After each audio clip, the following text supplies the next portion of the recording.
Hello students, કેમ છો બધા? મજામાં છો? ચાલો, આજના સેશનમાં આપણે ખૂબ અગત્યના બધા સમ કરવાના છે અને એના કેટલાક સ્પેશિયલ કેસીસ પણ જોવાના છે. તો આપણે સ્ટાર્ટ કરીએ. ચાલો, આપણું ચેપ્ટર નંબર 1, વિદ્યુત ભારો અને ક્ષેત્રો. ઓકે, ચાલો.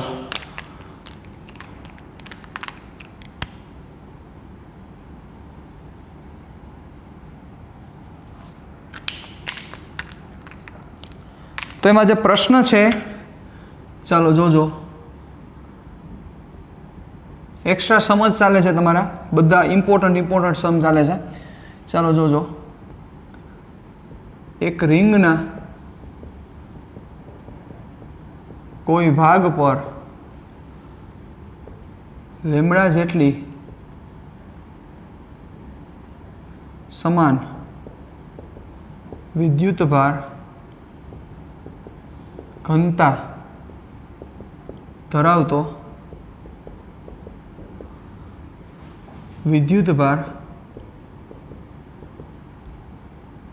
પરિઘ પર વિતરિત થયેલ છે. આ ભાગનું કેન્દ્ર ઉગમ બિંદુ પર છે. તો ઉગમ બિંદુ પર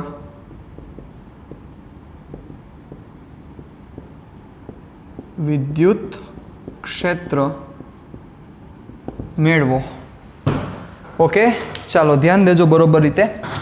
પહેલાં આખી ફિગર જે છે એ ફિગર હું તમને ડ્રો કરી દઉં એટલે તમને પહેલાં ક્લિયરન્સ મળે.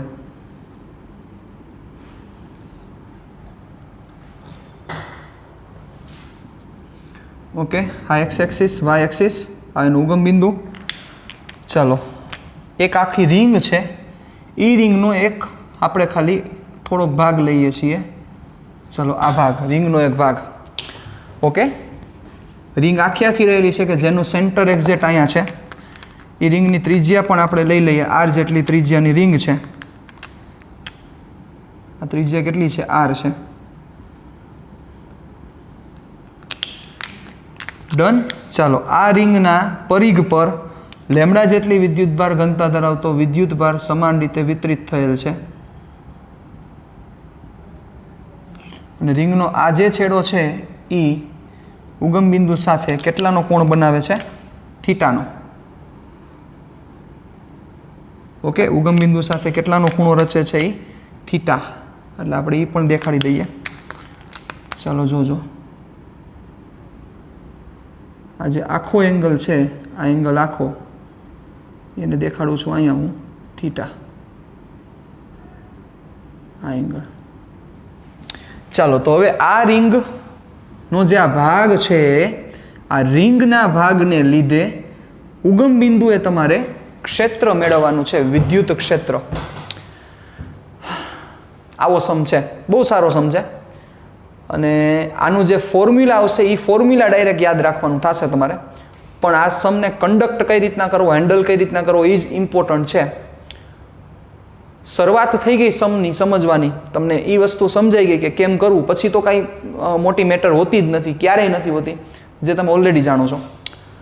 તો ચલો વિચારો તમે કઈ રીતના આને સમજશો, કઈ રીતના આને વિચારશો. ચાલો કયો જોઈ. તો જુઓ, મગજ આંકો. કેમ લોજિક કાંઈ કે રિંગનો એક તો સમાન વિતરણ છે એટલે પહેલાં સૂક્ષ્મ ખંડ ધારવો પડશે. આ બહુ ફેક્ટ વસ્તુ છે, એ તમને લાઇટ થઈ જવી જોઈએ. બરાબર? એટલે સૂક્ષ્મ ખંડ લ્યો તો એક સૂક્ષ્મ ખંડ અહીંયા લ્યો અને એક સૂક્ષ્મ ખંડ અહીંયા લ્યો. હવે આ સૂક્ષ્મ ખંડને લીધે વિચારો, અહીંયા તમે જે સૂક્ષ્મ ખંડ ધારો છો, તમને દેખાડું. આ જગ્યાએ તમે જે સૂક્ષ્મ ખંડ ધારો છો, આને લીધે તમે આ જગ્યાએ ક્ષેત્ર ગોતો તો આ ક્ષેત્રની દિશા કેમ થાય? આ દિશામાં વિચારો. કારણ કે પોઝિટિવ છે, પોઝિટિવ ધક્કો મારશે. એમ કરતાં ઉપર આવેલા જાઓ. હવે આ જગ્યાએ તમે અહીંયા સૂક્ષ્મ ખંડ લ્યો તો આ સૂક્ષ્મ ખંડને લીધે આ જગ્યાએ ક્ષેત્ર કેમ થશે? થાય એમ વિચારવું જોઈએ. હવે મગજ આંકો સમાન વિતરણ છે એટલે અહીંયા તમે સૂક્ષ્મખંડ લ્યો dx લંબાઈનો કે અહીંયા તમે સૂક્ષ્મખંડ લ્યો dx લંબાઈનો, એમાં રહેલો વિદ્યુતભાર dq જશે, અહીંયા dq જશે, કાંઈ ફેર નહીં હોય. સાથે ડિસ્ટન્સે સેમ છે, અહીંયા r છે ને અહીંયા r છે, પણ આ બંનેના જે ક્ષેત્ર મળે છે એ ક્ષેત્રની દિશા સેમ નથી. જોવો એટલે મગજ હાલો તમે કે આ પોઈન્ટને લીધે આ જગ્યાએ ક્ષેત્ર ગોતો તો એ ક્ષેત્રની દિશા આમ છે. જેમ તમે ઉપર જતા જશો એમ ક્ષેત્ર જોવો આમ થતું જાય. વિચારો જોઈ, મતલબ ક્ષેત્ર ખુદ પોતે આખું આ રીતના બદલે છે. વિચારો જોવો, આમ છે, પછી જેમ અહીંથી ઉપર આવેલા જશો એમાં ક્ષેત્ર આમ ડાઉન આવતું જશે. મતલબ ક્ષેત્રનું મૂલ્ય નહીં પણ ક્ષેત્રની દિશા સતત રીતે બદલે છે. શું કરવું પડે? યસ, સંકલન સિવાય આપણે આગળ કોઈ રસ્તો નથી. ચાલો તો આપણે શું કરીએ, એક ખંડ ધારીએ. ચાલો એક અહીંયા સૂક્ષ્મ ખંડ ધારીએ આપણે કે જેની લંબાઈ કેટલી છે dx, એમાં રહેલો વિદ્યુતભાર dq. હવે આ ખંડને લીધે આ પોઈન્ટે ક્ષેત્ર કઈ બાજુ થશે? વિચારો જોઈ, આ ખંડને લીધે સમજો બરોબર.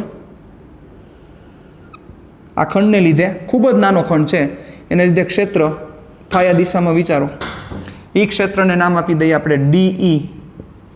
ઓકે, હવે સમજો, ધ્યાન રાખજો બરોબર રીતે.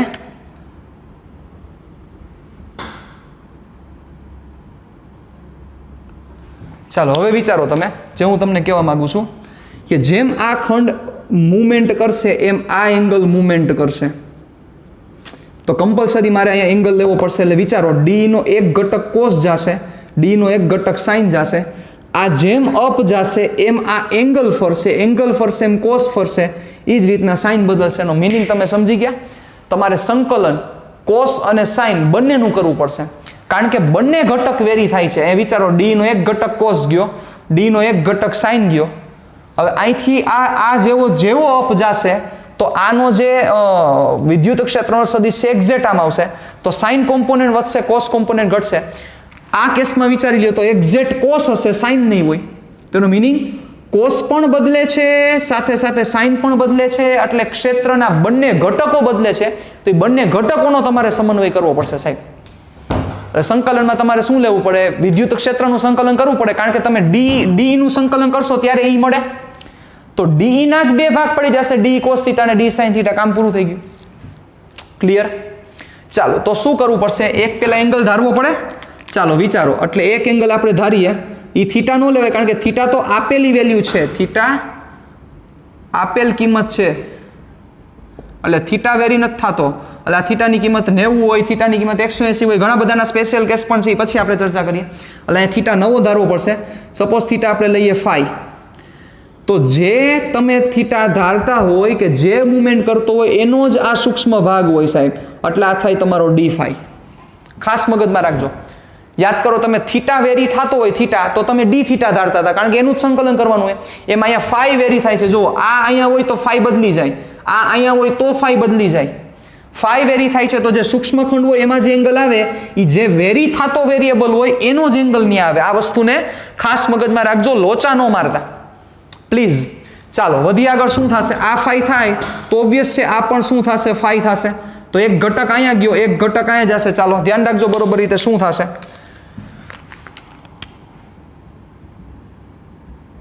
આકૃતિમાં દર્શાવ્યા મુજબ dx લંબાઈનો સૂક્ષ્મ ખંડ વિચારો, જેમાં રહેલ વિદ્યુતભાર કેટલો છે? dq છે. કેટલો વિદ્યુતભાર રહેલ છે? dq છે. ચાલો આ ખંડને લીધે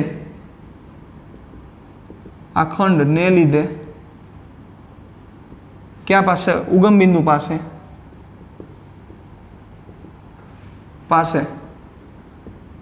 ઉત્પન્ન થતું ક્ષેત્ર, એને આપણે ડીઈ કહી. માર્કર ગઈ પહેલી વિકેટ. ચાલો, થતું ક્ષેત્ર ડીઈ, એટલે કમ્પલસરી મારે બે ઘટક લેવા પડશે. એક થશે ડીઈ કોસ અને એક થશે ડીઈ સાઇન. એટલે અહીંયા આપણે મૂકી દઈએ ડીઈ કોસ થીટા અને ડીઈ સાઇન થીટા નહીં આવે, યસ આવશે ફાઈ, કોસ ફાઈ અને સાઇન ફાઈ. ચાલો, તમને સાથે સાથે હજી એવા પણ પ્રશ્ન થશે એ તમને હું અત્યારથી કહી દઉં કે સર આ ત્રીજું ચરણ છે એટલે તમારે અહીંયા શું લેવો પડે એંગલ, આ બે માઇનસ માઇનસ લેવા પડે, સાચા શું લેવા પડે. પણ એવું જરૂરી નથી કે આ જે ભાગ છે આ ભાગ હંમેશા ત્રીજા ચરણમાં જ હોય, સોરી એટલે આ ભાગ છે એ પહેલા ચરણમાં જ હોય કે જેથી ક્ષેત્ર ત્રીજા ચરણમાં મળે. હવે આ જ ભાગ જો અહીંયા હોત તો ક્ષેત્ર ચોથામાં મળત. એટલે આપણે જે અહીંયા સૂત્ર મેળવીએ છીએ એ સૂત્ર કેવું મેળવીએ છીએ, વ્યાપક સૂત્ર, કે જે કોઈ પણ ચરણમાં રહેલો હોય તોય તમને એનો આન્સર પરફેક્શનથી મળવો જોઈએ. કારણ કે તમને આ રીતના રેખા રહેલી છે, આ રીતના રેખા રહેલી હોય તો પછી તમને ખબર પડી જ જાય કે આનું ક્ષેત્ર જાય ત્રીજા ચરણમાં, એટલે જે આન્સર આવે એમાં એક્સ અને વાયનો જે આન્સર આવે, પણ ત્રીજું ચરણ છે આગળ બે મારે શું મૂકવા પડે, માઇનસ માઇનસ મૂકવા જ પડે. એ તમને ખ્યાલ આવી જ જાય. જેમ કે સમજો એક વસ્તુ તમને સમજાવું. ચાલો, હવે સપોઝ આ જ રિંગ છે એ અહીંયા રહેલી હોત તો તમને એ તો ખબર પડે ને કે આનું ક્ષેત્ર ક્યાં આવે, અહીંયા આવે. તો હવે સપોઝ આ એક્સ કોમ્પોનન્ટની વેલ્યુ 50 આવી ને વાય કોમ્પોનન્ટની વેલ્યુ 25 આવી, તો હવે તમે શું લખશો, તો કે આ ચોથા ચરણમાં આવ્યું એટલે તમે લખશો શું, તો કે એક્સ 50 પ્લસ પણ વાય કેવા છે 25 માઇનસ. સિમ્પલ વસ્તુ છે. પણ હવે જો આવું પ્લસ માઇનસ જો અહીંયા આવી જાય ને તો તમે એવું ગોખી લો કે ફોર્મ્યુલામાં જ પ્લસ માઇનસ છે. એ વાત ખોટી છે. એ તો અહીંયા પ્લસ માઇનસ શું કામ આવ્યા, ચરણ પ્રમાણે આવ્યા. એટલે વ્યાપક સૂત્ર એવું હોવું જોઈએ કે જે સૂત્ર કોઈ પણ ચરણ માટે ગમે તે રીતના લાગુ પડતું હોવું જોઈએ, એને જ વ્યાપક સૂત્ર કહેવાય. વ્યાપક સૂત્રની લિમિટેશન્સ ન હોય. એટલે અહીંયા હું એટલે માઇનસ માઇનસ પુટ કરતો નથી. આ વસ્તુને ખાસ મગજમાં રાખજો. બાકી અહીં મને ખબર છે કે ત્રીજું ચરણ છે, અહીંયા માઇનસ અને અહીંયા માઇનસ, બે જગ્યાએ મારે માઇનસ કમ્પલસરી પુટ કરવા પડે, પણ નથી પુટ કરતો. એનું શું રીઝન છે? એકમાત્ર કારણ એ છે કે આ જો ઓલી બાજુ ફરી જાય, કે આ અહીંયા આવી જાય, કે આ અહીંયા આવી જાય, તેમ છતાં જે જનરલ ફોર્મ્યુલા છે એમાં ચેન્જીસ આવવો જોઈએ નહીં. એના કારણોસર હું નથી કરતો. પછી તમારે છેલ્લે જ્યારે જવાબ લઈ આવવાનો છે ત્યારે તો તમે શું કરશો, વેલ્યુ આવી ગઈ એના ઉપરથી એક્સ અને વાય ફાઇન્ડ કરી લ્યો કે કયા ચરણમાં જાય છે. પોઝિટિવ હશે પહેલા ચરણમાં છે તો ત્રીજા ચરણમાં જાય છે, બીજામાં હશે તો ચોથામાં જશે, અહીંયા ત્રીજામાં હશે તો આ જ ફ્લો સીધો આમ જશે, પહેલામાં જશે, અને આ જ ચોથા ચરણમાં હશે તો એ બીજા ચરણમાં જશે. એ પ્રમાણે પછી પ્લસ ને માઇનસ મૂકી દો, સિમ્પલ. એટલે અહીંયા હું માઇનસ કન્સિડર કરતો નથી. ચાલો વધી આગળ. હવે જોજો ડી ની વેલ્યુ શું થશે, કે ક્યુ અપોન આર સ્ક્વેર, કારણ કે બિંદુવત વિદ્યુતભાર છે, બિંદુવત જ લીધો છે આપણે. રેડી? કે ક્યુ, ક્યુ એટલે d q upon r square, r square એટલે કેટલા થશે, capital r square cos phi. એવી જ રીતે k d q upon r square cos phi. ચાલો જોજો. હવે કે ડી ક્યુ એટલે લેમડા ડી એક્સ સમજી જ શકો છો તમે, R square cos phi, K lambda D X R square cos phi. એ ભાઈ બધે કોસનું આવે, સાઇન ફાઈ, અહીંયા સાઇન ફાઈ. ચાલો, તો કે લેમડા અને આર સ્ક્વેર અચળ છે, કે લેમડા અને આર સ્ક્વેર બહાર કાઢી લો, કે લેમડા અપોન આર સ્ક્વેર. ચાલો, કોસ ફાઈ dx અને અહીંયા વધશે સાઇન ફાઈ dx. ચાલો બેટા, ફાઈ ચેન્જ થાય છે એટલે તમારે dx ને d ફાઈમાં કન્વર્ટ કરવું પડશે. આવડે જ છે સાહેબ, મેં કીધું હતું તમને, ડાયરેક્ટ યાદ હોવું જોઈએ. ખૂણો બરાબર ચાપના છેદમાં ત્રિજ્યા, ખૂણો છે d ફાઈ, અહીંયા લખી દઉં છું ફરીથી એકવાર, ચાપ એટલે dx ના છેદમાં ત્રિજ્યા એટલે r. આવું કીધું હતું કે નહીં, કે જ્યારે રિંગ આવે એટલે ડાયરેક્ટ આ વસ્તુ યાદ આવી જોઈએ. તો dx ની જગ્યાએ શું લખી શકાય, r d ફાઈ. તો ચાલો અહીંયા જ લખી નાખીએ આપણે. શું થશે, r d phi, r d phi, r d phi. ચાલો, તો r પણ બંને પાસે સેમ છે, બાર કાઢી નાખો ને એક r ઉડાડ નાખો એટલે શું વધશે, જોજો બરોબર રીતે, કે lambda by r cos phi d phi અને સાઇન ફાઈ d ફાઈ. હાલો, બીજી વિકેટ ગઈ. ચાલો રેડી? હવે વધી આગળ. આ તમને જે મળ્યો છે એ શું મળ્યો છે, આ મળ્યો છે તમને ડીઈ મળ્યો છે. આપણને ડીઈમાં રસ નથી, આપણે તો ઈમાં રસ છે. ચાલો, તો શું કરશું, ધ્યાન રાખજો બરોબર રીતે.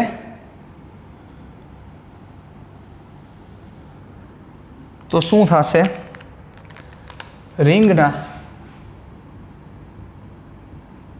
ભાગ ને લીધે ઉત્પન્ન થતું વિદ્યુત ક્ષેત્ર, રિંગના ભાગને લીધે ઉત્પન્ન થતું વિદ્યુત ક્ષેત્ર. ઓકે, ચાલો શું થશે એટલે કે E therefore E is equal to integration DE. ચાલો શું થશે તો કે લેમડા બાય અચળ છે, બહાર કાઢ લ્યો પહેલાં. જો તો ધ્યાન રાખજો, બહુ સિમ્પલ વસ્તુ છે પણ નાની મિસ્ટેક થશે તો પ્રોબ્લેમ થશે. cos phi d phi અને integration sin phi d phi. Okay, ચાલો જોજો બરોબર રીતે. આવા d phi સ્ટાર્ટ ક્યાંથી થયા તો કે d phi સ્ટાર્ટ થયા 0 ના એંગલેથી. જોવો જોઈ, આવો d phi છેલ્લો અહીંયા છે એટલે એંગલ 0 અને પૂરા ક્યાં થયા તો કે થીટા એ. એટલે સંકલન તમારે શું કરવું જોઈએ? 0 થી થીટા કરવું જોઈએ. શું કરવું જોઈએ? 0 થી થીટા. કારણ કે આવા d phi સ્ટાર્ટ ક્યાંથી થયા છે? આ જગ્યાએથી સ્ટાર્ટ થયા છે, પૂર્ણમાં થયા છે. તો 0 થી થીટા, પણ આપણે હું તો સાવ વ્યાપકમાં જવા માંગુ છું એટલે હું આવું કરીશ θ1 થી θ2. θ1 થી θ2. તમને એમ થશે કે સર તમારે θ1 થી θ2 લેવાનું કારણ? ચાલો જોજો, અહીંયા જોજો, એ ધ્યાન અહીંયા આપો કે રિંગ સપોઝ આ રીતના ન હોય, આવી રીતે રિંગ ન હોય, આવી હોય તો ખાલી આટલી જ કે જેમાં એક એંગલ θ1 હોય અને એક એંગલ θ2 હોય. સમજો છો મારી વાત તમે? તો હર વખતે 0 થી ચાલુ થાય એવું જરૂર નથી. આપણે વ્યાપક જ કરીએ છીએ તો પ્યોર વ્યાપક કરીએ. હવે જો આ 0 થી ચાલુ થાય છે તો θ1 ની કિંમત આપણે 0 લઈ લેશું. રેડી? અને એના કારણોસર અમે મૂકેલા છે. ચાલો ક્લિયર? θ1 ટુ θ2. ચાલો ધ્યાન રાખજો અને હિંમત રાખજો થોડીક, હમણાં આન્સર આવી જશે. કે લેમડા બાય r. ચાલો શું થશે જોજો બરોબર. cos phi નું સંકલન થશે sin phi. θ1 ટુ θ2 અને sin phi નું સંકલન થશે માઇનસ cos phi. θ1 ટુ θ2. ચાલો વધુ આગળ. K lambda by r. ચાલો વેલ્યુ મૂકો એટલે શું થશે? sin θ2 minus sin θ1. ચાલો અને આમાં ઊંધું થઈ જશે, સમજાઈ જવું જોઈએ. હવે લાંબા સ્ટેપ નહીં કરું. cos θ1 minus cos θ2. So this is your answer. This is the electric field due to ring. હવે સમજાય તમને? જો ત્રીજું ચરણ આવે તો ખાલી શું કરવાનું થાય તમારે? સિમ્પલ, આ બંનેને માઇનસ કરી નાખવાના. એટલે બંનેના આગળ અહીંયા માઇનસ મૂકી દેવાના. આ કાઉન્સ કરીને નાનકડો માઇનસ મૂકી દેવાના, બે જગ્યાએ માઇનસ. હવે જો ચોથા ચરણમાં આવે તો 1 પ્લસ 1 માઇનસ. રેડી? આ રીતના આખું અરેન્જમેન્ટ કરવાની. ચાલો આ એનું મેઇન ફોર્મ્યુલા થયું. આ ખાસ યાદ રાખજો કે અહીંયા જે છે ને સાઇનનું કોસનું સંકલન થતું હશે ને ત્યારે સાઇનમાં θ2 માઇનસ θ1 જ આવશે, પણ કોસમાં છે ને θ1 માઇનસ θ2 જ આવશે. હર વખતે એવું જ થશે. એટલે ખાસ તમને આ બંને ફોર્મ્યુલામાં એક જ નાનકડું કન્ફ્યુઝન થશે કે θ2 અને θ1 ને θ1 ને θ2. અહીંયા θ2 માઇનસ θ1 છે, અહીંયા θ1 માઇનસ θ2 છે. એટલે કોસમાં હંમેશા પહેલો એંગલ જ આવે. કારણ કે એમ યાદ રાખવાનું, કોસ ક્યારે આવ્યું હોય? સાઇનના સંકલનથી કોસ આવ્યું હોય. તો સાઇનનું સંકલન છે કોસ નથી થતું, માઇનસ કોસ થાય છે. એટલે એકચ્યુઅલમાં તો એંગલ આપણે શું કરીએ છીએ? બીજો એંગલ માઇનસ પહેલો એંગલ કરીએ છીએ, પણ માઇનસ આવે એટલે પહેલો એંગલ માઇનસ બીજો એંગલ થઈ જાય. એટલે આ વસ્તુ ખાસ યાદ રાખજો કે સાઇનમાં θ2 માઇનસ θ1 જ થશે અને કોસમાં હર વખતે θ1 માઇનસ θ2 જ આવશે ફિઝિક્સમાં. ઓકે, એટલે આ વસ્તુ આ રીતે પણ તમે યાદ રાખી શકો જેથી તમને ઇઝી વસ્તુ પડે. ચાલો હવેનો જે સ્પેશિયલ કેસ છે, પેલો સ્પેશિયલ કેસ ચોથા ભાગની રિંગ હોય ત્યારે.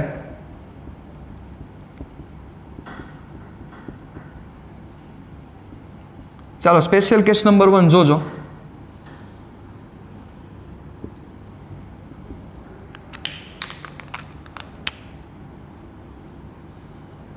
રેડી? આ રીતની રિંગ છે. ઓકે, આ ત્રિજ્યાની રિંગ છે. શું ફાઇન્ડ કરવાનું છે? સેન્ટર ક્ષેત્ર. ચાલો શું થયું? હવે બે વસ્તુ ખબર પડી ગઈ. θ1 શું થશે? 0. θ2 થશે 90. 0 ડિગ્રી 90 ડિગ્રી. વેલ્યુ મૂકો. ચાલો શું થશે? therefore E is equal to આપણે E is equal to શું થશે? K lambda by r. Direct value મૂકજો. હવે θ1 0, sin 0 0, sin θ2 90, sin 91 1. ચાલો મૂકો અહીંયા. θ1 0, cos 0 1 માઇનસ cos θ2 cos 90 0. શું થયું? K lambda by r 1 1. ચરણ કેટલામું થશે? હાલો પોઝિટિવ ચાર્જ જ લીધેલો છે મેં. પોઝિટિવ ચાર્જ છે એટલે શું થશે? ધક્કો જ મારશે, એ સમજો તમે. એટલે ચરણ થશે ત્રીજું. અને જુઓ બંને 1 1 છે. 1 1 બંને છે એનો મતલબ જેટલો x ઘટક છે એટલો જ y ઘટક છે. એટલે ઓબ્વિયસ છે એંગલ 45 નો જ થાય. અને એમ ન ખબર પડે તો y/x લઈ શકો તમે. ઓકે, અને દિશા પ્રમાણે જાઓ તો ત્રીજું ચરણ છે તો સિમ્પલ મારે અહીંયા શું મૂકવું પડે? માઇનસ માઇનસ પુટ કરવા પડે. સિમ્પલ છે. એ વસ્તુ તમે અહીંયા પણ પુટ કરી દો. રેડી? ડન. ચાલો હવે વધીએ આગળ. તો આપણને આમાં રસ નથી, આપણને આના મૂલ્યમાં રસ છે. તો mode E is equal two શું થશે? 1 નું મૂલ્ય થાય √2, એટલે √2 k લેમ્બડા/r. એટલે ચોથા ભાગની રિંગ હોય ને, ચોથા ભાગની રિંગ, આ આખી રિંગનો ચોથો ભાગ થયો. ચોથા ભાગની રિંગ છે એ √2 k લેમ્બડા/r જેટલું ફિલ્ડ ક્રિએટ કરે. આ વસ્તુ મગજમાં રાખવાની, બીજું કાંઈ નહીં. કેટલું ફિલ્ડ ક્રિએટ કરે? √2 k લેમ્બડા/r. બરોબર. અને સમાન રીતે વિતરિત છે એના કારણોસર શું થશે? સમાન રીતે વિતરિત છે એટલે આ વસ્તુ થાય. બાકી તો આ લેમ્બડા જે બહાર નીકળે લેમ્બડા બહાર જ ન નીકળે. તમે સમજી શકો છો બધી વસ્તુ. ઓકે, સમાન રીતે વિતરિત છે એટલે શું થશે? √2 k લેમ્બડા/r ને એંગલ કેટલાનો બને?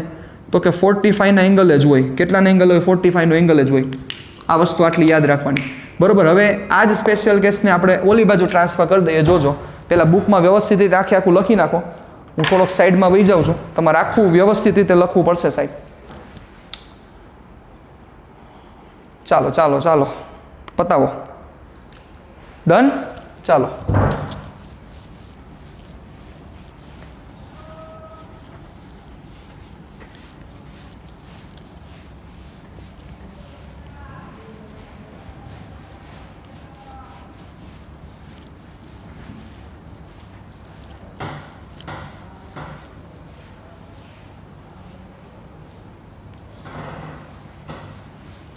ફોર્મ્યુલા આ યાદ રાખવાનું છે તમારે. ઓકે, પરફેક્ટ રીતે યાદ રાખવાનું છે, જરાય મજાક નહીં એમાં.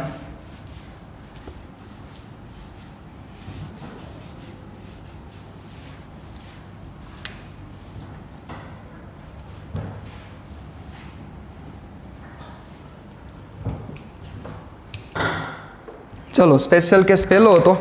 હવે સ્પેશિયલ કેસ નંબર 2. ચલો હવે એ જ વસ્તુને થોડીક આપણે મસ્ત રીતે સમજાઈ જાય ને એવું કરીએ.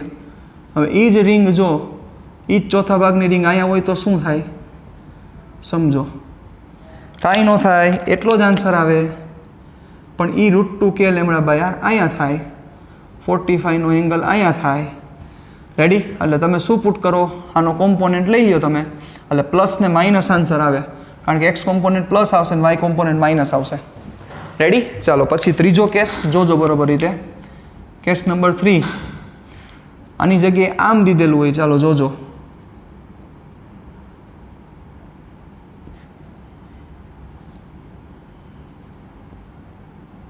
અડધી રિંગ દીધેલી છે. ચાલો શું કરશો? સમાન રીતે વિતરિત ભાગ છે. અડધી રિંગ દીધેલી છે. શું કરશો કયો? ચાલો તો બે વસ્તુ કરી શકો. θ1 ની કિંમત 0 અને θ2 ની કિંમત 180 મૂકીને કરો તો પણ એ થાય.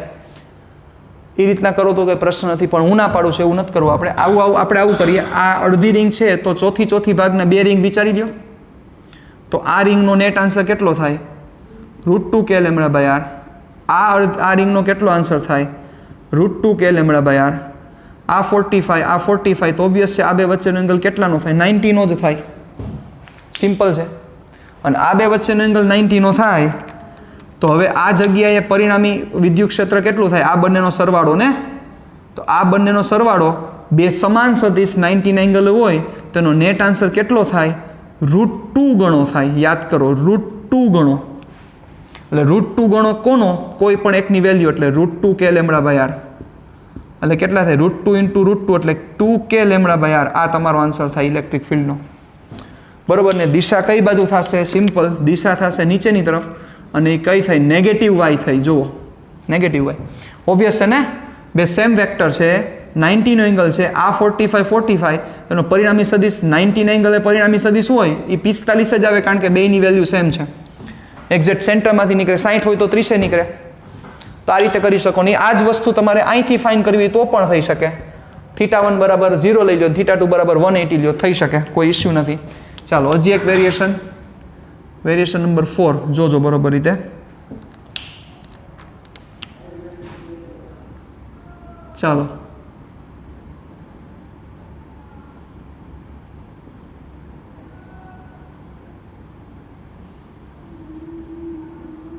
રેડી? 3/4 ભાગની રિંગ છે, પોઝિટિવ ચાર્જ વિતરિત થયેલો છે, બરોબર? આનું ફિલ્ડ કેટલું થશે વિચારો. સેન્ટર જ ફિલ્ડ ગોતવાનું છે, એવું ન વિચારતા કે આ બાજુ ભાગ વધારે છે ને આ બાજુ ઓછો છે, એ હરખો જ છે, આવો છે, એમ જ આ દોરવામાં એ રીતના વેરિએશન છે. ચાલો શું થશે કહેશે કોઈ? કયો જોઈ? તો થોડુંક મગજ આંકો, ત્રણેયના સેપરેટ લ્યો. ચલો આનો શું થશે? આનું ફિલ્ડ આમ આવે, આનું ફિલ્ડ કઈ બાજુ જાય? જાય આ બાજુ, એટલી જ વેલ્યુનું જાય, વિચારી લ્યો, આ જાય એટલી જ વેલ્યુ જાય. અને આનું ફિલ્ડ આટલી જ, આનું જે વેલ્યુ છે એટલી જ વેલ્યુનું ફિલ્ડ પણ કઈ બાજુ જશે? ઓપોઝિટ. એટલે આ બે એકબીજાની ઇફેક્ટ શું કરશે? નલિફાય. તો નેટ કેટલું આવશે? √2 k/r. સિમ્પલ લોજિક આખો. ઓકે, પાંચમો કેસ. ચાલો હવે એક નાનકડું વેરિએશન કરીએ આપણે, જોજો બરોબર રીતે, એટલે બધી વસ્તુ તમને ક્લિયર થઈ જશે. જુઓ, બધા પોઝિટિવ ચાર્જ છે અને અહીંયા હવે હું નેગેટિવ પુટ કરું છું. સમજ્યા? તો શું થાય? સિમ્પલ છે સાહેબ, જરાય મૂંઝાણ જરૂર નથી. પોઝિટિવ ધક્કો મારશે તો એવડું જ નેગેટિવ ખેંચશે, એટલે √2 k/r, √2 k/r બે વાર, એટલે 2 √2 k/r. અને આનો એક જ વાર થશે, √2 k/r. સમજી ગયા? પણ જોજો હવે આ બે વેક્ટર સેમ નથી, ભલે 90 એંગલે છે પણ વેક્ટર સેમ નથી. જુઓ, એટલે અહીંયા વિદ્યુત ક્ષેત્ર કેટલું થાય? E = બંનેના સ્ક્વેરનો સરવાળો જ કરવો પડે, બીજું કાંઈ ન થાય. આમાં √2 ગણું ન કરતા, અહીંયા √2 ગણું કરવાનું કારણ એ હતું કે બંનેની વેલ્યુ સેમ હતી, એટલે અહીંયા √2 ગણું થાય. અહીંયા બંનેની વેલ્યુ સેમ નથી એટલે √2 ગણું નહીં થાય. શું કરવું પડે? જેમ થતું એમ જ કરવાનો સ્ક્વેર, એટલે 8 k²λ²/r² પ્લસ √2 નો સ્ક્વેર 2k²λ²/r². k/r બહાર નીકળી ગયા, 8 ને 2 10, એટલે √10 k/r. અને તમે સમજો છો દિશા છે એ દિશા એક્ઝેક્ટ સેન્ટરમાં નહીં થાય, કારણ કે આ વેક્ટર મોટો છે. જે વેક્ટર મોટો હોય એ બાજુ સદિશ ફેંકાય, તો એ દિશા ગોતવી પડે. દિશા કંઈ ગોતીને આપણે અત્યારે કામ નથી. પણ ટૂંકમાં આટલા વેરિએશન્સ છે તો તમે કઈ રીતે કરી શકો આ વસ્તુ બહુ અગત્યની છે, એના માટે આ વસ્તુ તમારી સામે રિપ્રેઝન્ટ કરેલી છે. ડન? રેડી? ચાલો વધીએ આગળ. હવે આના પછીનો જે ખૂબ જ અગત્યનો કેસ છે કે જે છે આખી રિંગ. રેડી? ચાલો જોજો, આ લખી નાખો તમારી બુકમાં વ્યવસ્થિત રીતે, આપણે આગળ વધીએ.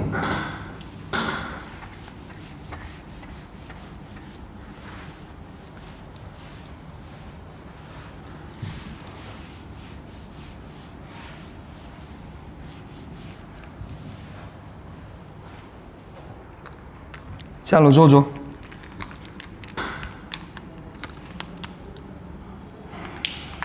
ખૂબ જ અગત્યનો કેસ છે, મોસ્ટ આઈએમપી કેસ કહી શકાય. એ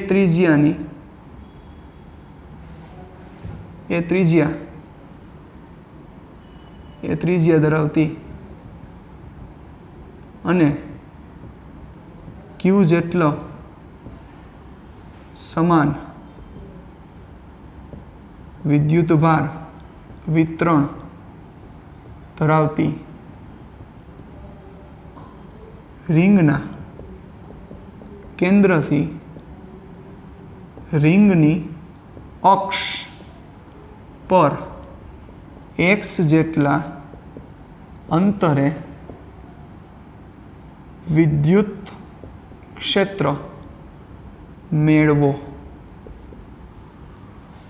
એ ત્રિજ્યા ધરાવતી અને ક્યુ જેટલો સમાન વિદ્યુત ભાર વિતરણ ધરાવતી રિંગના કેન્દ્રથી રિંગની અક્ષ પર x જેટલા અંતરે વિદ્યુત ક્ષેત્ર મેળવો. આપણો પ્રશ્ન છે. ઓકે, ચાલો હવે એના માટે તમારી સામે એક હું રિંગ દેખાડું છું. ચાલો આ રિંગ. રેડી? આ રિંગ, આ રિંગના આખા દરેક બિંદુ ઉપર ટોટલ ક્યુ વિદ્યુત ભાર છે એ વિદ્યુત ભાર સમાન રીતે વિતરિત થયેલો છે. પરફેક્ટ. રેડી? સમાન રીતે વિતરિત થયેલો છે. આ રિંગની અક્ષ, હવે રિંગની અક્ષ કોને કહેવાય? તો કે રિંગના સેન્ટરમાંથી પસાર થતી, રિંગની અક્ષ કોને કહેવાય? રિંગના સેન્ટરમાંથી પસાર થતી અને રિંગના સમતલને લંબ એવી અક્ષ કોને કહેવાય? રિંગની અક્ષ.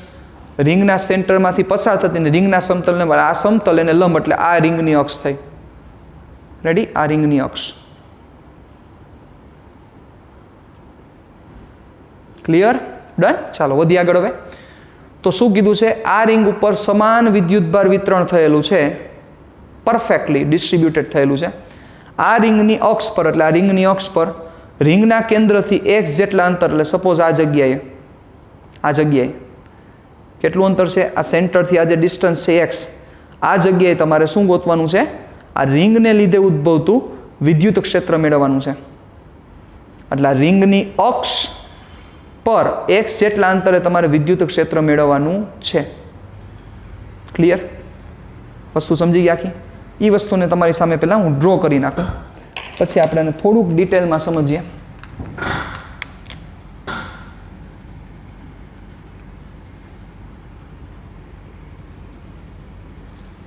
આ રિંગ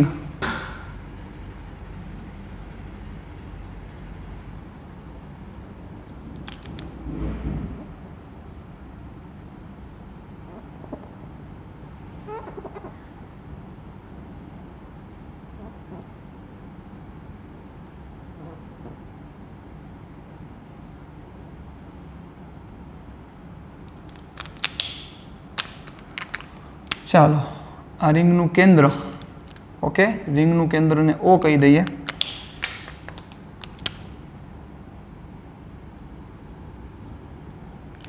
આ રિંગની અક્ષ કેટલા ડિસ્ટન્સ ઉપર? એક્સ જેટલા ડિસ્ટન્સ ઉપર, એટલે એક્સ જેટલું ડિસ્ટન્સ। રેડી? આ બિંદુ પી પાસે આ રિંગને લીધે ઉત્પન્ન થતું ક્ષેત્ર મેળવવાનું છે। આ ચાર્જ સમાન રીતે વિતરિત થયેલો છે।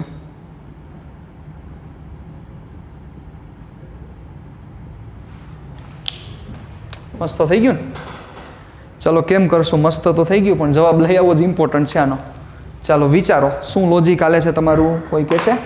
Anyone gases please? ચાલો વિચારો, જોજો। આ પોઈન્ટ લ્યો પહેલાં।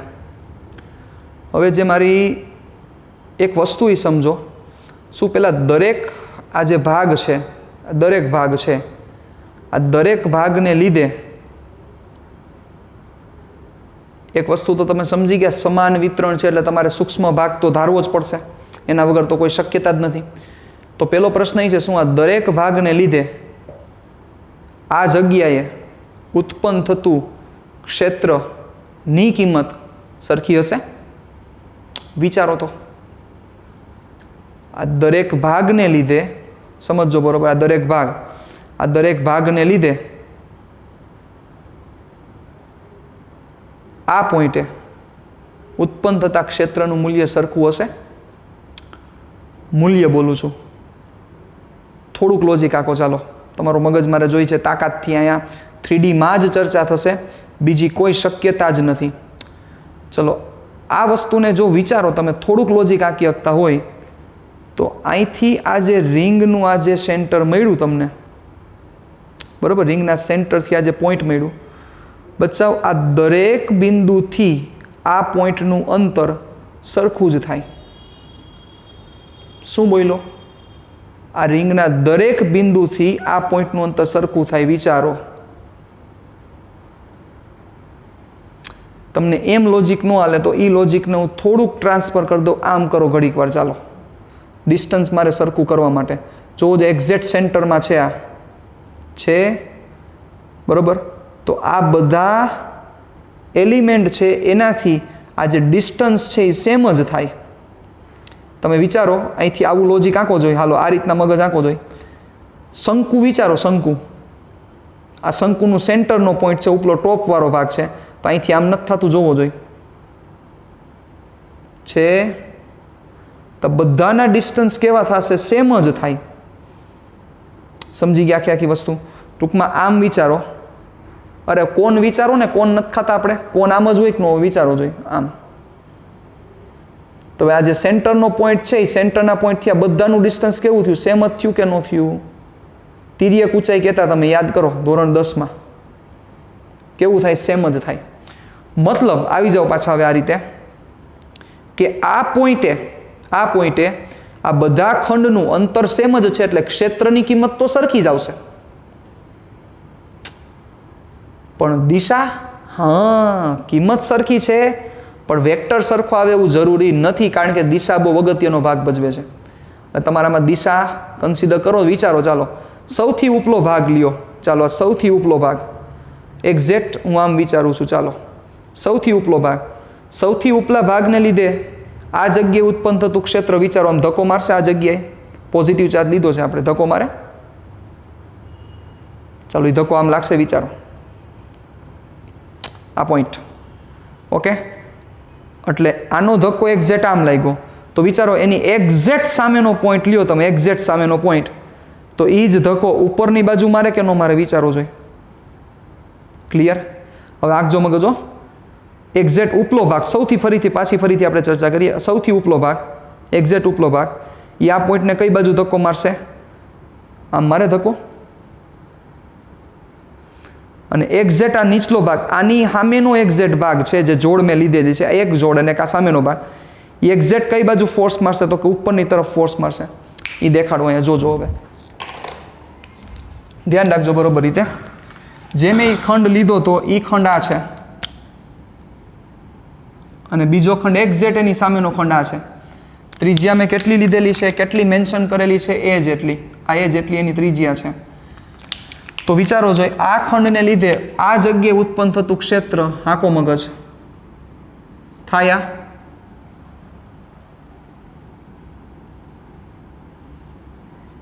થશે આ ડી ની વેલ્યુ થઈ. હવે એવી જ રીતે એક્ઝેક્ટ એનો સામેનો પોર્શન છે એ પણ આ જગ્યાએ ઉત્પન્ન થતું ક્ષેત્ર કેમ થાય આમ વિચારો જોઈએ. આ ડી થયો. હવે થોડુંક લોજિક આખો તો બચ્ચા આ બંનેના એંગલ સરખા થાય, કારણ કે આ ડિસ્ટન્સ સેમ છે. હમણાં ચર્ચા કરી મુજબ આ ડિસ્ટન્સ સેમ છે. તેમ છતાં ન ખબર પડે તો પણ તમે સમજી શકો આ એ છે તો આ પણ એ જ છે ને. હવે આ એ છે, આ એક્સ છે, તો આ કર્ણ થઈ ગયો. વિચારો ડિસ્ટન્સ સેમ છે એટલે થતા એંગલ બે કેવા થશે? સેમ થશે. એટલે મગજ આંકો શું થયું કે આ થીટા થાય તો આ થીટા થાય, આ થીટા તો આ થીટા, આ થીટા તો આ થીટા, અભિકોણની જોડ બનાવી. તો હવે વિચારો કમ્પલસરી તમારે શું કરવું પડશે? આના કોમ્પોનન્ટ લેવા પડે કે ન લેવા પડે? કયો જોઈ? હા કે ના? લ્યો કોમ્પોનન્ટ. ચાલો શું થશે? તો એક ઘટક જશે કોસ ઘટક, એક ઘટક જશે સાઇન ઘટક. તો ચાલો આનો કોસ ઘટક આ બાજુ ગયો, જોજો બરોબર, ડી કોસ થીટા. નીચલા વાળાનો કોસ અહીંયા ગયો. સાઇન કઈ બાજુ જશે? ઓબ્વિયસ છે નીચે આવશે એટલે સાઇન નીચે આવ્યો. ચાલો આ ડીઈ સાઇન થીટા બરોબર. હવે એવી જ રીતે ઉપલા વાળાનું વિચારો તો શું થાય? હાકો મગજ. આ તમને આ રીતના બ્લેકથી દેખાડું એટલે વધારે ક્લિયર દેખાય. આનો જ કોસ ઘટક આ બાજુ આવશે, ડીનો એક ઘટક કોસ ઘટક, એટલે અહીંયા થઈ જાય 2D કોસ થીટા. અને આનો સાઇન કોમ્પોનન્ટ કઈ બાજુ ગયો? તો કે ઉપરની તરફ. વિચારી લ્યો એટલે ડીઈ સાઇન થીટા. હવે હાકો જો મગજ જોતા ખબર પડી જાય છે શું થશે કે આ બે તમે જે એક આખી જોડ લીધી છે, આ જોડ ના આ જોડના સાઇન કોમ્પોનન્ટ એકબીજાની ઓપોઝિટમાં છે, વેલ્યુ સેમ છે, એટલે સાઇન કોમ્પોનન્ટ શું કરશે? એકબીજાની અસર નાબૂદ કરશે. એટલે નેટ આન્સર શું આવ્યો? તો કે આખી જોડનો કયો ઘટક આવ્યો? કોસ કોમ્પોનન્ટ આવ્યો. એટલે જોડ છે એટલે બે એટલે અહીંયા બે કોસ થીટા, એટલે બે ડીઈ કોસ થીટા આવ્યા. તો હવે વિચારો આવી એક જોડ બની, આવી કેટલી જોડ બને? આકો તો મગજ, થોડુંક લોજિક આકો. ચાલો એક્ઝેક્ટ મેં આને આ રીતના સેન્ટરથી પકડો તો એની જગ્યાએ હવે હું એને આ રીતના સેન્ટરથી પકડું તો ચાલો આમ નહીં, હવે આમ પકડું તો કોપી આમાં પણ એવું જ થાય કે ન થાય? વિચારો ઉપરથી જોવો, ઉપરથી જોવો એટલે શું થાય? આ ઘટક આમ ધક્કો મારશે, આ ઘટક આમ ધક્કો મારશે, પાછા એના સાઇન કોમ્પોનન્ટ કટ થઈ જશે. મતલબ કે આવી બધી જોડું જોજો, સમજો. આ મારી ખાલી આંગળી ફરે છે એવું વિચારો, રિંગ ફરે છે એવું વિચારોમાં. આવી રિંગ ફરે છે એવું ન વિચારતા, આંગળી ફરે છે વિચારો. તો આવી બધી જોડના સાઇન કોમ્પોનન્ટ કટ થશે. મતલબ કે દરેકનો ખાલી કયો ઘટક આવશે? કોસ ઘટક જ હાજર રહેશે. સાઇન ઘટક એકબીજાની અસર શું કરશે? નાબૂદ કરશે. તો હવે તમને એમ કહે કે આ જગ્યાએ પરિણામી વિદ્યુત ક્ષેત્ર, તો એમાં તમારે સંકલન કોનું કરવાનું થાય? કોઈ એક ઘટક લ્યો તો કોઈ એક ઘટકમાં કોસ અને સાઇન બે હશે, પણ એ ખબર પડી ગઈ કે જ્યારે સંકલન કરીશું, જ્યારે બધું ભેગું કરશું ત્યારે સાઇન કોમ્પોનન્ટ કટ થઈ જાય છે. તો સંકલન કોનું કરવાનું થશે? યસ, ખાલી ને ખાલી કોસ થીટાનું. મતલબ કે કોસ ઘટકનું તમારે શું કરવું પડશે? સંકલન કરવું પડશે. ક્લિયર? ચાલો ધ્યાન દેજો બરોબર રીતે. હવે તો અહીંયા હું શું લખું છું જોજો મારી વાત બરોબર. અહીં આકૃતિ પરથી જણાય છે કે સાઇન ઘટકોની અસર આપેલ જોડ માટે શું થશે? નાબૂદ થશે. માત્ર ને માત્ર કોષ ઘટકોની અસર જોવા મળે. માત્ર કોષ ઘટકોની અસર તમને જોવા મળશે. ક્લિયર? ડન? ઓકે, ચાલો જોજો બરોબર રીતે. આગળ વધી હજી આપણે. અને બધાના એંગલ સરખા થાય, કારણ કે બધાના ડિસ્ટન્સ સેમ છે એટલે એંગલ બધાના સરખા થશે. થીટા જેટલો જ થાય. એટલે થીટા વેરી થતો નથી. ઓમાં થીટા વેરી થતો હતો. થીટા એટલે આપણે ફાઈ લીધો હતો. ઈ વેરી થતો હતો. અહીંયા થતો નથી. ધ્યાન રાખજો બરોબર. ચાલો, અસર માત્ર ને માત્ર કોષ ઘટકની અસર જોવા મળશે. તો શું થશે? ચાલો ધ્યાન દેજો. તો રિંગના લીધે પી બિંદુ પાસે ઉત્પન્ન થતું વિદ્યુત ક્ષેત્ર E is equal two integration, પણ કોનું integration? DE cos theta. Simple વસ્તુ છે. કોનું ઇન્ટિગ્રેશન થશે? DE cos theta. તમને એમ થશે કે સર સાઇન કેમ નો લીધા? સાઇન નો લેવાનું કારણ સાઇનની અસર એકબીજા શું કરે છે? નાબૂદ કરી દે છે, એના કારણોસર. ચાલો, DE ની વેલ્યુ પુટ કરો કે DQ upon distance. Yes, distance કેટલું થશે? Upon R square. R એટલે આખો થયો R. ઓકે, આને આપણે કહી દઈએ R. તો શું થશે? R સ્ક્વેર કે DQ upon R square cos theta. ચાલો, ઇન્ટિગ્રેશન. તો જોવો જોઈએ R બધા માટે અચળ છે બેટા. પેલા K અચળ છે, R પણ બધા માટે અચળ છે. R છે તો આ R જ છે, અને થીટા પણ બધા માટે અચળ છે. તો શું થયું? લાઈટ થઈ કે cos theta upon R square integration DQ. DQ આખી રિંગ માટે ભેગું કરી લ્યો. અહીંયા મારે ક્લોઝ લૂપ આપવું પડશે કારણ કે આખી રિંગ છે. તો બધાનો DQ ભેગો કરી લ્યો એટલે શું થશે? સિમ્પલ છે, તો Q થઈ જશે. ચાલો, is equal to K Q cos theta upon R square. Okay, અહીંયા સોરી, ક્લોઝ લૂપ દેવાની જરૂર નથી. ક્લોઝ લૂપ ક્યારે દેવું પડે? કે જ્યારે રેખા સંકલન થતું હોય, આવું હોય ને DX અને સંકલન થતું હોય ને બંધ ગાળો, તો ત્યારે ક્લોઝ લૂપ દેવું પડે. ઓકે, અહીંયા દેવાની જરૂર નથી. અહીં તો વિદ્યુત ભાર છે. ચાલો, તો રેખા સંકલન હોય અને બંધ ગાળો આવો રચાતો હોય તો ક્લોઝ લૂપ દેવું પડે. અહીંયા દેવાની રિક્વાયરમેન્ટ નથી. ચાલો, ઇઝ ઇક્વલ ટુ વધી આગળ કે ક્યુ. આપણને R માં રસ નથી, આપણને A અને X માં રસ છે. એવી જ રીતે કોસ થીટામાં રસ નથી, A અને X માં રસ છે. ચાલો, R સ્ક્વેર એટલે શું થશે? કયો જોઈ. R સ્ક્વેર એટલે સિમ્પલ છે A square plus X square. શું થશે? R સ્ક્વેર બરાબર A square plus X square. અને કોસ થીટા એપ્લાય કરો. કોસ થીટા બરાબર પાબા. પાબા એટલે X ના છેદમાં કર્ણ એટલે R. તો શું થશે? X ના છેદમાં R. તો R એટલે શું થયું? આ લાઈટ થઈ પાયથા બાપા. બીજું કંઈ નથી હોય હાલતું ભાઈ. R square is equal two A square plus X square. તો R બરાબર શું થશે? A square plus X square under route. Under route એટલે 1/2 લખી શકાય ને, કે નહીં? અંડર રૂટ બરાબર લખી શકાય 1/2. તો એ જ વસ્તુ અહીંયા લખું છું, જોજો. કોસ થીટા એટલે પાબાના છેદમાં કર્ણ X ના છેદમાં R. ઉભા રહ્યો, એક સ્ટેપ વધારું.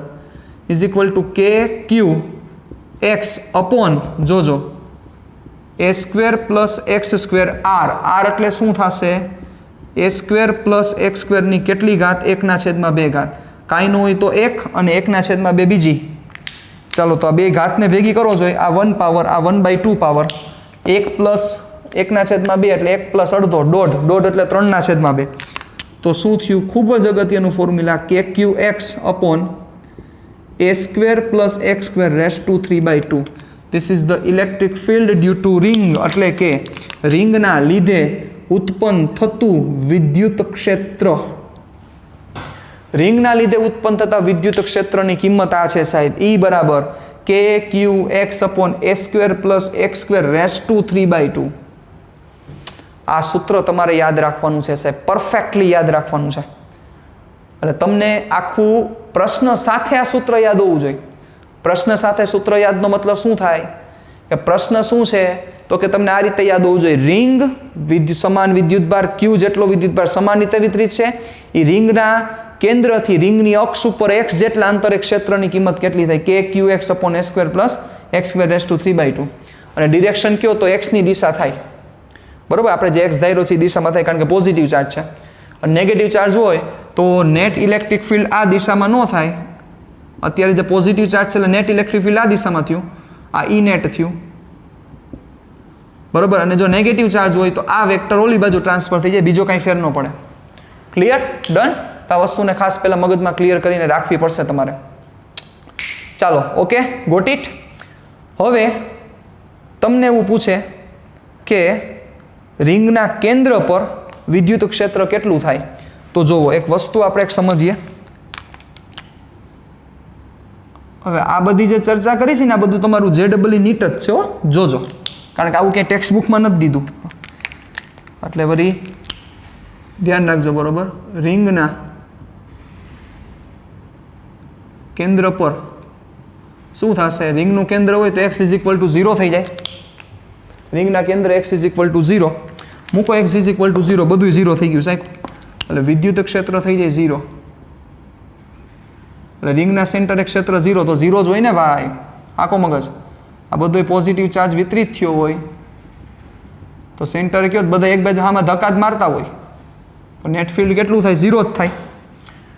અને રિંગના કેન્દ્રથી જેમ દૂર જાશો, કેન્દ્ર એ 0 છે અને ઇન્ફિનિટી એ 0 જ થશે.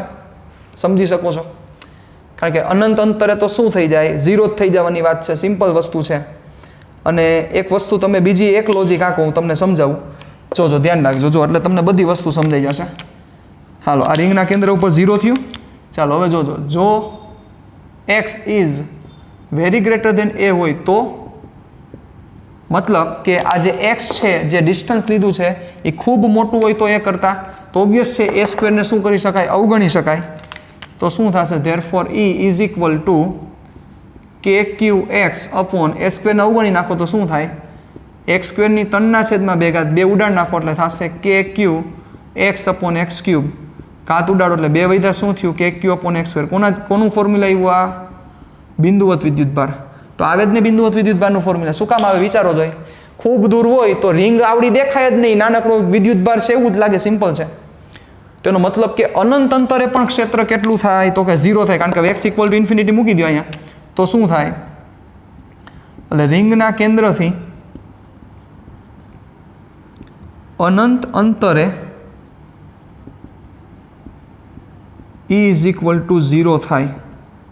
તો થોડુંક લોજિક આંકો તમે કે રિંગના કેન્દ્ર પર 0 છે અને અનંત અંતરે 0 છે, તો એનો મિનિંગ એવો થયો કે રિંગના કેન્દ્રે 0. તો જો હું ક્ષેત્ર વર્સિસ R નો ગ્રાફ ડ્રો કરું, આ ક્ષેત્ર વિદ્યુત ક્ષેત્ર વિરુદ્ધ R નો ગ્રાફ, તો કેન્દ્ર એ 0 છે. હાલો, કેન્દ્ર એ 0 અને ઇન્ફિનિટી એ પણ 0, એટલે આપણે 0 દેખાડી નહીં શકીએ કારણ કે ઇન્ફિનિટી ક્યાં હોય ખબર ન હોય. તો એનો મિનિંગ એવો થયો ને કે કોઈ એક જગ્યાએ એ મેક્સિમમ થશે, વળી પાછો ત્યાંથી શું થતો જશે? ઘટતો જશે. કારણ કે અહીંયા 0 અને અહીંયા 0, તો કોઈ એક જગ્યાએ વેલ્યુ વધવી જોઈએ, વળી પાછી વેલ્યુ શું થવી જોઈએ? ઘટવી જોઈએ. મતલબ કે કોઈ એક પોઈન્ટ એવો હશે કે જે પોઈન્ટે વિદ્યુત ક્ષેત્ર કેવું હશે? તો કે મેક્સિમમ હશે, E મેક્સ હશે. એટલે રિંગના કેન્દ્રથી કોઈ એક એવું ડિસ્ટન્સ હશે કે જ્યાં વિદ્યુત ક્ષેત્ર મેક્સ હશે. મીન થવાની શક્યતા જ નથી, કારણ કે મીન ખબર છે 0 છે. એટલે ગ્રાફ પોતાનો બિહેવિયર એક જ વાર બદલે છે. બિહેવિયર એટલે ગ્રાફ પોતાનો સ્વભાવ એક જ વાર બદલે છે. શું બદલો? તો કાંઈ 0 છે, અહીંથી વધતા અહીંયા મેક્સ થયો ને વળી પાછો ઘટતા 0 થયો. એટલે બિહેવિયર એક જ વાર બદલો. કયો બિહેવિયર? વધવાનો બિહેવિયર બદલાય હોય ને. અને બિહેવિયર એક જ વાર બદલે એટલે અહીંયા શું આવે? વિચારો જો, અહીંયા તમે સ્લોપ ફાઇન્ડ કરો. સ્લોપ અહીંયા હાઈએસ્ટ પોઈન્ટ ઉપર તમે ઢાળ મેળવો તો આ ઢાળની કિંમત 0 થાય સાહેબ. વિચારો, આ ઢાળની કિંમત શું થાય? 0. યાદ કરો, કોઈ પણ રાશિની મેક્સિમમ અથવા મિનિમમ કિંમત ગોતવા માટેની આ બધી ડિસ્કશન ચાલુ છે સાહેબ. તો કોઈ પણ રાશિની મહત્તમ કે ન્યૂનતમ કિંમત જોતી હોય તો શું કરવું પડે? ઈ રાશિ જેના પર આધાર રાખતી હોય એના પ્રત્યેનું વિકલન શું કરવું પડે? 0 કરવું પડે. યાદ કરો, બધું ભણાવેલું છે.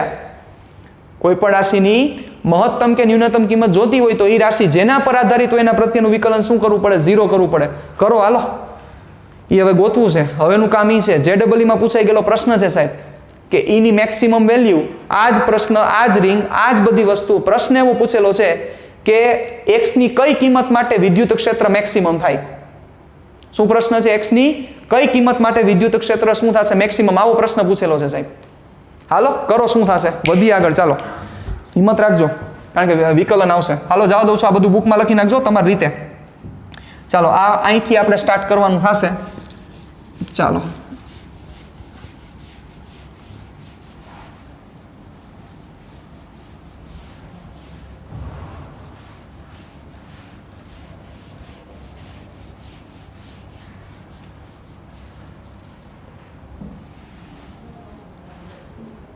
ચાલો જોજો બરોબર રીતે. હવેનો પ્રશ્ન ઈ છે, હવેનો પ્રશ્ન છે ઈ મેક્સ મેળવો. x ની કઈ કિંમત માટે ઈ મહત્તમ બને? આ રિંગ માટેની બધી ચર્ચા છે. ચાલો તો x ની કઈ કિંમત માટે ઈ મહત્તમ બને? ચાલો વિચારો. વિદ્યુત ક્ષેત્રનું સૂત્ર k q x upon a² plus x² raise to 3/2. હવે થોડુંક મગજ આંકો તમારું, થોડુંક લોજિક આંકો. કેના ઉપર ડિપેન્ડ કરે છે? કે કોન્સ્ટન્ટ છે, ક્યુ કોન્સ્ટન્ટ છે, એ કોન્સ્ટન્ટ છે, ઓબ્વિયસ એક્સ ઉપર ડિપેન્ડ કરે છે. તો શું થશે? E is equal to E max માટે DE by dx is equal to 0 થવું જોઈએ. હા કે ના? ડીઈ બાય ડીએક્સ બરાબર 0 થવું જોઈએ. ચાલો therefore d E by dx is equal to 0 put કરી જ દો. ચાલો જોજો, ઈમાંથી પહેલાં અચળ સી બહાર કાઢી લો. કે ક્યુ અહીંથી અચળ નો નીકળે એટલે કે ક્યુ વધશે. જોજો વિકલનમાં ખાસ ધ્યાન રાખજો. X d by dx, x નીચેનું પદ ઉપર લઈ લો એટલે a² plus x² raise to -3/2 is equal to 0. ચાલો હવે આ કે ક્યુ સામે વહી જાય એટલે 0 થઈ જશે. વધઘટ જોજો બરોબર, આવું વધશે. D by dx x a² plus x² raise to -3/2 is equal to 0. ચાલો કઈ રીતે સંકલન કરો, કઈ રીતના વિકલન કરશો? વિકલન આવડવું જોઈએ, ન આવડે તો આ કરતા જ નહીં, મૂકી દેજો બરોબર. ચાલો આ પહેલું પદ થયું ને બીજું પદ થયું. પહેલું પદ એટલે પદ 1 પદ 2 ગુણાકારનો સંબંધ છે. પહેલું અચળ બીજાનું વિકલન, વચ્ચે હંમેશા પ્લસ, બીજું અચળ ને પહેલાનું વિકલન યાદ કરો. ચાલો પહેલું અચળ એટલે x, હવે બીજાનું વિકલન સ્ટેપ વધારું છું. મેથ્સવાળા છે એ સ્ટેપ કાપી શકે છે. વચ્ચે હંમેશા પ્લસ, બીજું અચળ, પહેલાનું વિકલન x નું x પ્રત્યે 1, અહીંયા સ્ટેપ કાપી નાખ્યું મેં. ઓકે ચાલો કા રાખો, no problem. D by dx X is equal to 0. ચાલો હવે આનું વિકલન કેમ થશે જોવો જોઈ. ચેઇન રૂલ, સાંકળનો નિયમ વાપરવો પડશે. આના ઉપર આખી આના ઉપર કંઈક ઘાત છે એટલે કોના જેવું દેખાય છે જોવો જોઈ. આ દેખાય છે આખું આના જેવું, d by dx x raise to n જેવું લાગે છે જુઓ. તો શું આવે? ઘાત નીચે પડે, એક ઘાત ઓછી થાય. પણ અહીંયા એક્સ આવવો જોઈએ, એક્સની જગ્યાએ જે આવે એનું ફરીથી વિકલન કરવું પડે. યાદ કરો, બધુંય ભણાવેલું છે આ વસ્તુ. જો પ્રેક્ટિસ નહીં હોય તો ગાંડા થઈ જશો, તો નહીં આવડે બરોબર. તો મૂકી દેજો માથાકૂટ, તો કરતા જ નહીં આ વસ્તુ. શું બોલો? ફરીથી બોલી જાઓ. માથે ઘાત આવી એટલે લાઇટ થવું જોઈએ. કોના જેવું છે? તો કે એક્સ રેસ ટુ n જેવું છે. પણ અહીંયા એક્સ દેખાતો નથી એટલે પહેલાં જે થતું હોય કરી નાખો. પછી એક્સની જગ્યાએ કોણે લીધી? a² plus x². એનું તમારે શું કરવું પડે? ફરીથી વિકલન.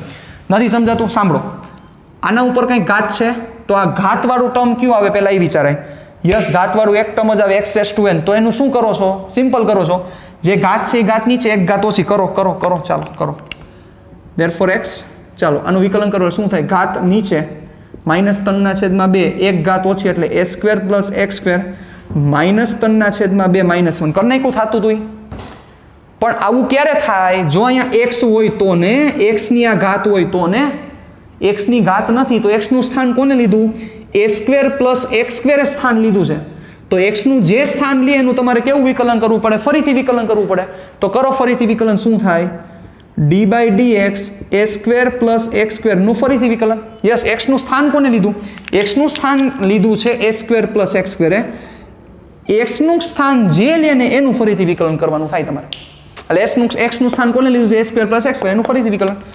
ચાલો વધી જાવ આગળ. હાલો, એક્સનું એક્સ પ્રત્યે એટલે 1 જ થશે. વધુ આગળ.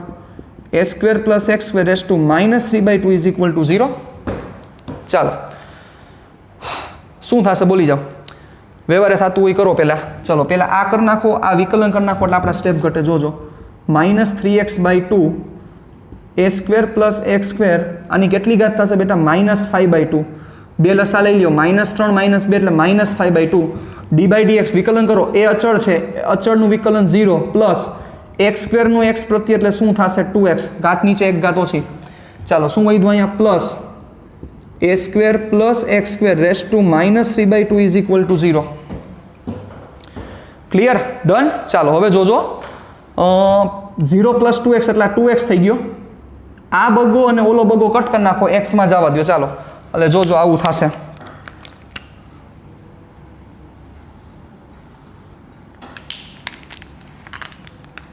Therefore x ટ્રાન્સફર કરો એટલે -3x². બગડો ઉડાડ્યો, સમજાણું?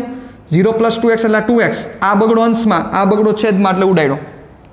ચાલો -3x², ઓલી ઘાત છે માઇનસ છે ને નીચે લઈ લ્યો એટલે a² + x² રેસ ટુ 5/2 પ્લસના plus 1/a² + x² raise to 3/2 is equal to 0. Clear? Done. ચાલો આપણે તો શું જોઈએ છે? એક્સની કિંમત ગોતવાની છે, હજી પહોંચ્યા નથી. ચાલો વધુ આગળ. શું થશે ધ્યાન દો. તમારે એક્સ જોઈએ છે, ઓબ્વિયસ છે, અહીંથી તમારે ઘાત પહેલાં કોમન કાઢવી પડશે. જો આવું હોય ને લોજિક ન લે ને કે ઘાત કેટલી કોમન નીકળે, તો આને ઓમાં ફેરવી નખાય. 5/2 એટલે 2.5 કહેવાય અને 3/2 એટલે કેટલા કહેવાય? 1.5. તો હવે 2.5 ને 1.5 તો કેટલી ઘાત નીકળે? 1.5 નીકળી જાય. તો 1.5 નીકળે, સામે જવા દો, 0 છે એટલે ઉડી જશે. તો વધશે શું?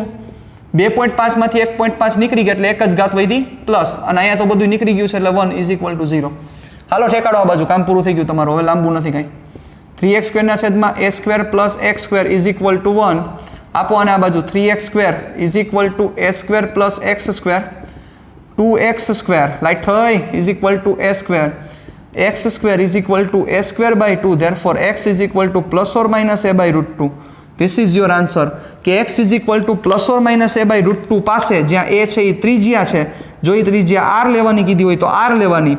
આ પોઈન્ટ પાસે e ઇઝ ઇક્વલ ટુ કેવું હશે? મેક્સિમમ હશે.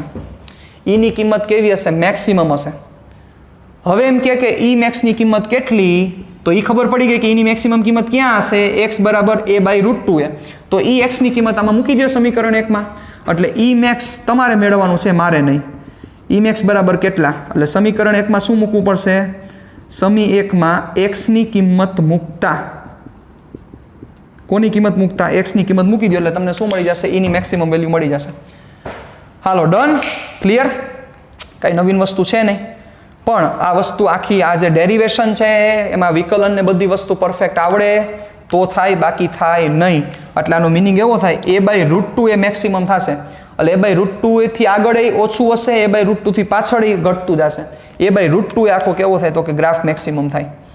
રેડી? ડન. આજના સેશનમાં આટલું રાખીએ છીએ. તમારે e મેક્સ ગોતીને મને દેવાનો છે. નેક્સ્ટ સેશનમાં જ્યારે આપણે મળશું ત્યારે હજી એક આવો જ સારો સમ છે, મસ્ત સમ છે, સ્વાધ્યાયનો 4 માર્કનો દાખલો છે, એની આપણે ચર્ચા કરીશું. ટાટા બાય બાય, સિયા, ફિર મિલેંગે ચલતે ચલતે.